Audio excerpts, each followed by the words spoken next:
here with Lou Esposito, head coach of the football team here at Davenport University. And Coach, you're a little bit less than 48 hours right around that away from kickoff of the first season. What are some of the emotions and things that are going through your mind, the coaching staff, and the players? I think the excitement's definitely there. I think for us coaches, you try to prepare for every single situation you possibly can.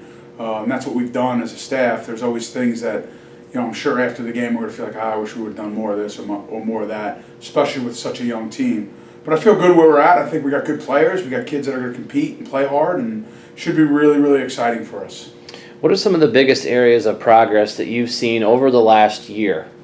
Well, obviously, non-football-wise, the facility, it's up and running. We're in an unbelievable facility.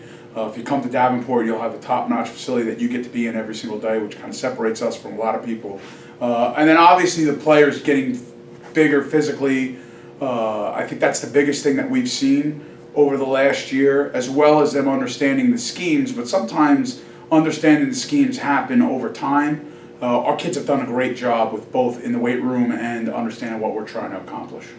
You guys come into this season with a pretty tough schedule. You got 4 NAIA teams that are ranked. You're also playing some Division II. How does that prepare you for not just this year but beyond? Well, I think you're going to reap the rewards, and I'd say about all the time to our players, 3 years from now from this season, more so than anything that'll happen this season.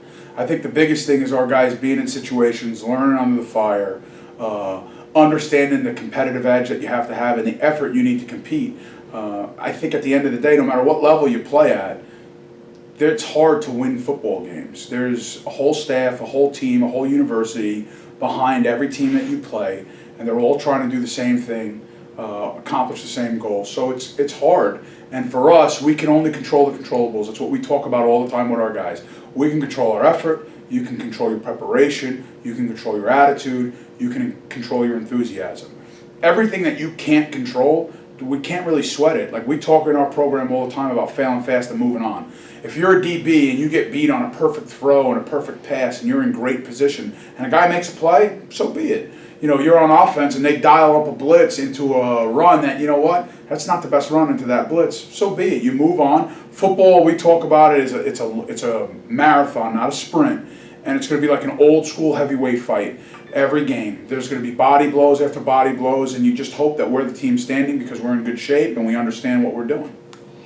What's the message to a young team about handling adversity, not only during games but during the season? Well, I think the biggest thing is, one, you have your inner circle, what we talk about, our family, our team, our coaches, our players. You have to let them in.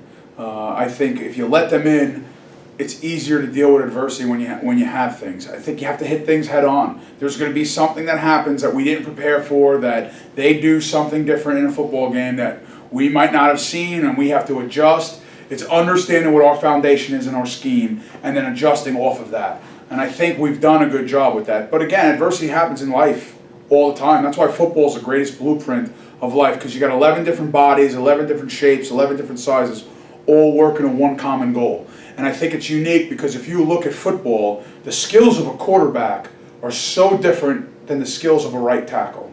The skills of a DB are so different than the skills of a linebacker. But yet, every single play, they're on the field together and they're trying to accomplish a single goal. So I think it's important that we know we can only control the controllables when adverse situations present themselves.